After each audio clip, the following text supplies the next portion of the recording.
জয় মা গঙ্গার জয়। গঙ্গা দশেরা কিন্তু একটি পবিত্র আধ্যাত্মিক পরিপূর্ণ দিন, যা স্বর্গীয় রাজ্য থেকে আমাদের পার্থিব জগতে মা গঙ্গার ঐশ্বরিক অবতরণ ঘটেছিল এই দিনে। মায়ের মহিমা দেখুন বন্ধুরা, আমি ভিডিও বানাতে বসেছি, বৃষ্টি পড়ছে, মানে মা গঙ্গার সাথে বৃষ্টির তো একটা যোগ আছে এই জলের সাথে, সে বৃষ্টি পড়ছে, মায়ের কথা আমি বলছি আপনাদেরকে। তো যাই হোক, আমি দশহরা নিয়ে আজকে আলোচনা করব। বৃহস্পতিবার পড়েছে 5ই জুন, বিস্তারিত বলবো। তার আগে বলবো, নতুন হয়ে থাকলে অবশ্যই চ্যানেলটা সাবস্ক্রিপশন করে পাশে থাকুন, সকলের সাথে শেয়ার করুন তথ্যমূলক ভিডিওটি, আর লাইক ও কমেন্ট করতে কিন্তু একদম ভুলবেন না, কারণ আপনাদের একটা লাইক ও শেয়ার আমার জন্য আশীর্বাদের মতো। হিন্দু ধর্মে গঙ্গা দশহরার বিশেষ গুরুত্ব রয়েছে। 2025 সালে গঙ্গা দশহরা পড়েছে 5ই জুন, জ্যৈষ্ঠ মাসের শুক্লপক্ষের দশমী তিথিতে হস্ত নক্ষত্রে মা গঙ্গা মর্তে অবতীর্ণ হন বলে বিশ্বাস। তো এই দশহরা কবে রয়েছে পুরো আপনাদেরকে বিস্তারিত আমি বলি, কখন শুভ সময়। গঙ্গা দশহরার শুভ মুহূর্ত হচ্ছে সকাল 5টা 25 থেকে 7টা 40 মিনিট, অর্থাৎ 2 ঘন্টা 15 মিনিট। দশমী তিথি শুরু হচ্ছে 4 জুন সকাল 4টে 50 মিনিটে, আর দশমী তিথি শেষ হবে 6টা 10 5 জুন, মানে আগের দিন শুরু হচ্ছে 4 তারিখে আর 5 তারিখে শেষ হবে।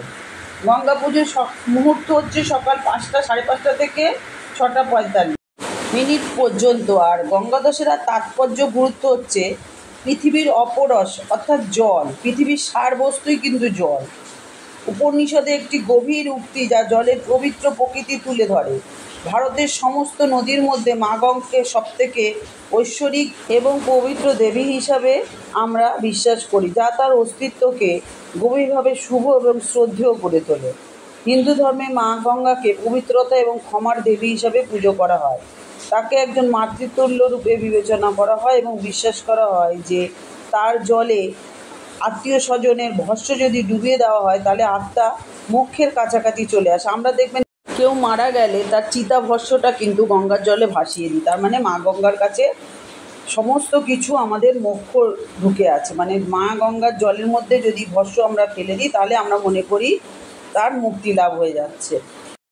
গঙ্গা দশেরা, যা গঙ্গা অবতরণ বা জেঠ দশেরা নামেও কিন্তু পরিচিত, কারণ জ্যৈষ্ঠ মাসে এটা পড়ে, তাই যা কিছু অঞ্চলে জেঠ নামেও এটাকে বলা হয়। এটি রাজা ভগীরথের পূর্বপুরুষের আত্মাকে অভিশাপ থেকে মুক্ত করার জন্য মা গঙ্গার পৃথিবীতে ঐশ্বরিক অবতরণকে মনে করিয়ে দেয়। এটি গঙ্গা জয়ন্তী থেকে আলাদা, যা তার পূর্বজন্ম উদযাপন করে।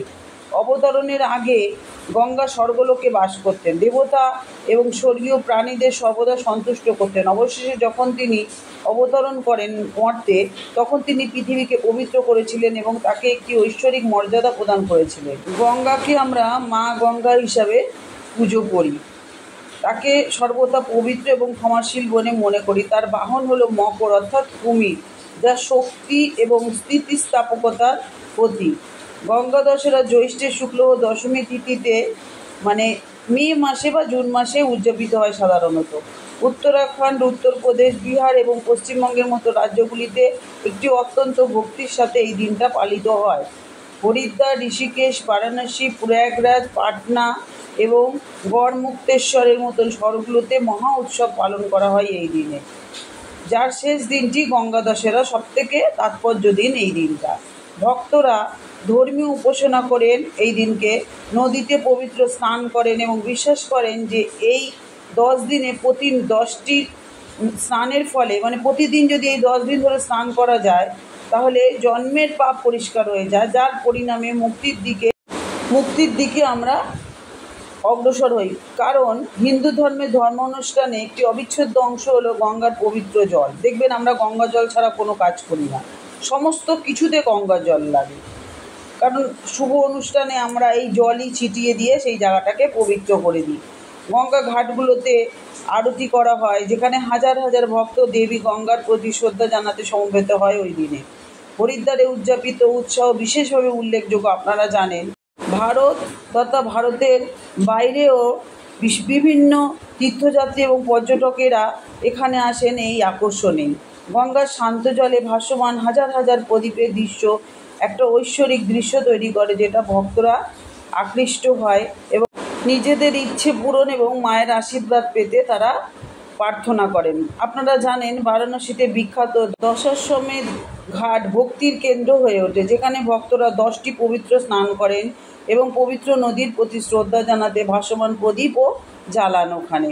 গঙ্গা দশেরা কেবল একটি ধর্মীয় উৎসব নয়, বরং নদীর জীবনদাতা শক্তির একটা উৎসব বলতে পারেন, যা তীরে কৃষি এবং সভ্যতাকে টিকিয়ে রাখে। আপনারা জানেন জল ছাড়া কোনো চাষ আবাদ কৃষি কোনো কিছুই কিন্তু হয় না। তাই এই জলের ব্যাপারটাকে আমরা উজ্জীবিত করার জন্যই এই উৎসবটাকে আরও বেশি করে পালন করি, কারণ মা গঙ্গাকে আমরা যত বেশি প্রার্থনা করব, পুজো করব, তাতে আমাদের ধরিত্রী শস্য শ্যামলা থাকবে সারা জীবন। এই জন্যই আমরা মা গঙ্গাকে প্রার্থনা করি। গঙ্গা দশেরার কিংবদন্তি যে গল্পটা সেটা বলি। গঙ্গা জন্মের কিংবদন্তি একটি প্রাচীন এবং পবিত্র কাহিনী, যা ভাগবত পুরাণ থেকে নেওয়া হয়েছে। কথিত হয়, যখন ভগবান বিষ্ণু বামন বা ব্রাহ্মণের দিব্যরূপ ধারণ করেছিলেন, তখন তিনি ব্রহ্মাণ্ড পরিমাপ করার জন্য তার বাম পা ব্রহ্মাণ্ডের ওপর প্রসারিত করেছিলেন। তার পা যখন স্বর্গীয় সীমানায় পৌঁছায়, তখন তার বৃদ্ধাঙ্গুলিগুলো পেরেক অস্তিত্বের প্রান্তে একটি গর্ত ভেদ করে। এই ছিদ্র থেকেই মা গঙ্গা নদী হিসাবে প্রকাশিত হয় বা ঐশ্বরিক ব্রহ্মজল সমুদ্র বেরিয়ে আসে। প্রথমে ভগবান বিষ্ণুর পদ্ম স্পর্শ করার পর তিনি ভাগবতপদী বা বিষ্ণুপদী নামে পরিচিত হন। এরপর গঙ্গা ভগবান ব্রহ্মার স্বর্গীয় আবাসস্থল ব্রহ্মলোকে অবতরণ করেন, যেখানে তিনি পৃথিবীতে তার নির্ধারিত যাত্রা পর্যন্ত অবস্থান করেন। নশ্বর জগতে গঙ্গার অবতরণ রাজা ভগীরথের অটল ভক্তির সাথে জড়িত। রাজা ভগীরথের পূর্বপুরুষ রাজা সগর রাজা, তিনি শক্তিশালী একটা যজ্ঞ করেছিলেন। ইন্দ্র কর্তৃক চুরি করা পবিত্র ঘোড়া উদ্ধার করার জন্য তার 60,000 পুত্রকে পাঠিয়েছিলেন।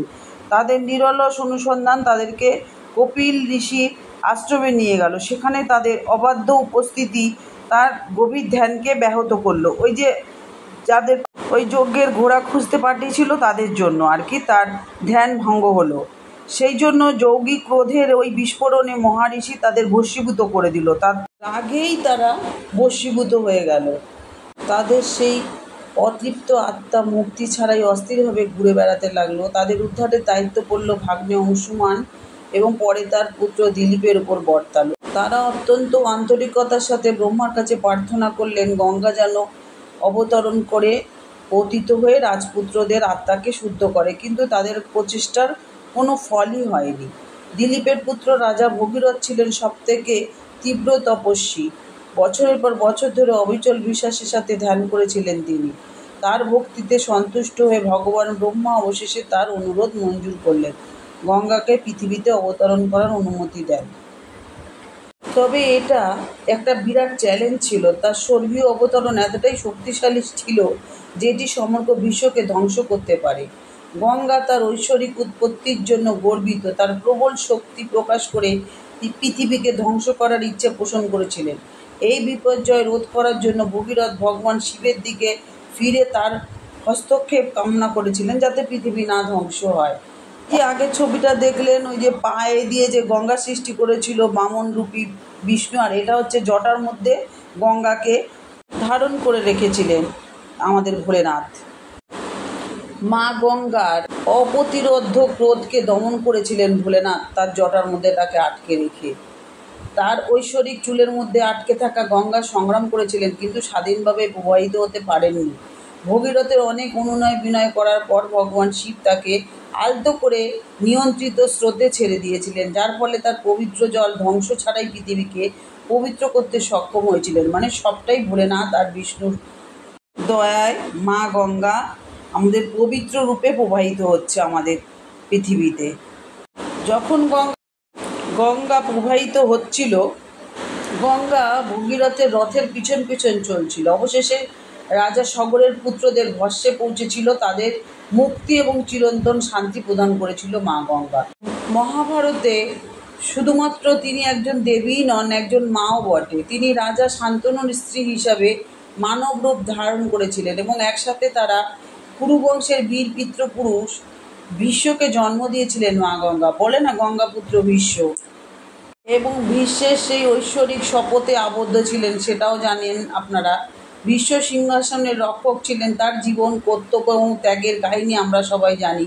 কুরুক্ষেত্রের মহান যুদ্ধে যখন ভীষ্ম তীরের বিছানায় মারাত্মকভাবে আহত হয়ে পড়েছিলেন, তখন বলা হয় যে গঙ্গা তার পবিত্র জল থেকে বেরিয়ে এসেছিলেন, তার প্রিয় পুত্রের জন্য অসহায়ভাবে শোক করেছিলেন। গঙ্গার উপস্থিতি প্রাচীনতম এবং শ্রদ্ধেয় হিন্দু ধর্মগ্রন্থগুলির মধ্যে একটি ঋগ্বেদেও পাওয়া যায়। মা গঙ্গা কেবল একটি নদী নয়, বরং একটি স্বর্গীয় শক্তি যা স্বর্গ থেকে নেমে আসে এবং মানবতাকে শুদ্ধ করে, লালন পালন করে এবং আধ্যাত্মিক মুক্তির দিকে পরিচালিত করে। আজও তার পবিত্র জলধারা প্রবাহিত হচ্ছে, লক্ষ লক্ষ মানুষের প্রার্থনা, আশা এবং ভক্তি বহন করে আসছে, যারা তাকে পবিত্রতা এবং মোক্ষের চিরপবিত্র এবং চিরক্ষমাশীল দেবী হিসাবে শ্রদ্ধা করে।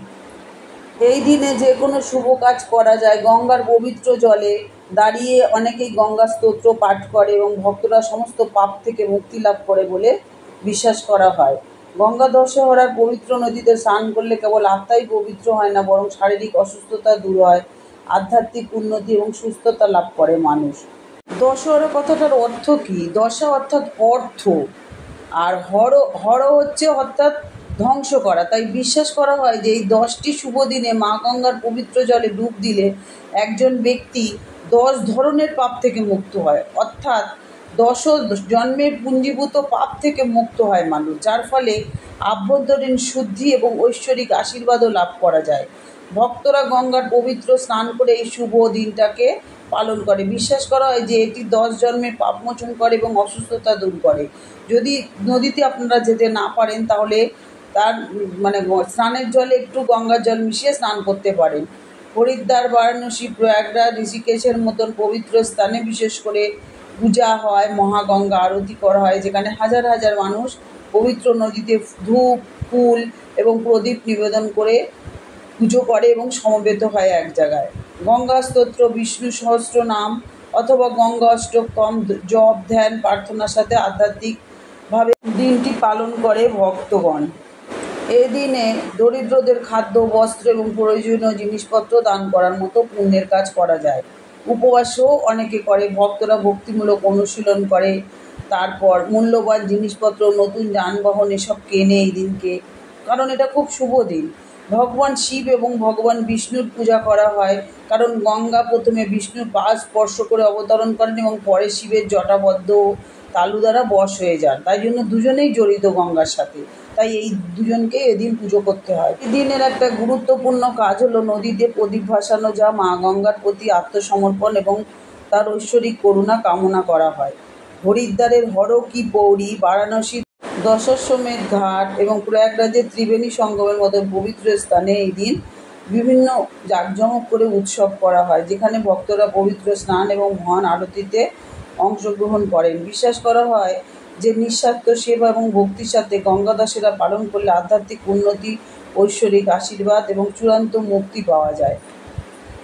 এই দিনটা কীভাবে পালন করবেন বলি। গঙ্গা দশহরা পালনের মধ্যে রয়েছে মা গঙ্গার উদ্দেশ্যে নিবেদিত পবিত্র আচার অনুষ্ঠান, যা আধ্যাত্মিক শুদ্ধি এবং মুক্তির প্রতীক। ভক্তরা ব্রহ্ম মুহূর্তে উঠে, অর্থাৎ ভোরবেলায় উঠে গঙ্গার পবিত্র জলে স্নান করে পুজো শুরু করে। যদি গঙ্গা নদীতে যাওয়া সম্ভব না হয়, তাহলে নিয়মিত স্নানের জলে কয়েক ফোঁটা গঙ্গা জলে যোগ করাও সমানভাবে পবিত্র বলে বিবেচনা করা হয়।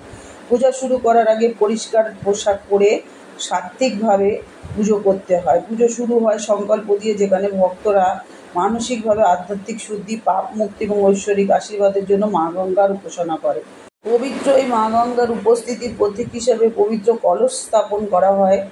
গঙ্গা দেবীর প্রতিমা বা মূর্তি ফুল দিয়ে সাজানো হয় এবং ফল, মিষ্টি, চাল এবং তিলের মতো নৈবেদ্য তার সামনে রাখা হয়। গঙ্গা স্তোত্র, গঙ্গা অষ্টকম বা বিষ্ণু সহস্রনাম পাঠ করা একটা অংশ এই দিনের। ভক্তরা প্রার্থনা করার সময় ওম গঙ্গায় নমঃ বা হর হর গঙ্গে বলে জপ করে। বাড়িতে পুজো করলে ঘরের প্রতিটি কোণে গঙ্গা জল ছিটিয়ে তারপরে ঘরটাকে পবিত্র করে ভগবান শিবের কাছে বিশেষ প্রার্থনা করা হয়, কারণ তিনি মা গঙ্গাকে তার জটায় বশীভূত করেছিলেন এবং ভগবান বিষ্ণু যখন পৃথিবীতে অবতরণ করেছিলেন তার আগে পা স্পর্শ করেছিলেন মা গঙ্গা। তাই এই দিন ভীষণই পবিত্র। মা গঙ্গা সাথে বিষ্ণু এবং ভোলেনাথেরও পুজো করা হয়। গঙ্গা আরতির একটা মন্ত্র আমি বলছি আপনাদেরকে, সন্ধ্যার সময় এটা জপ করবেন।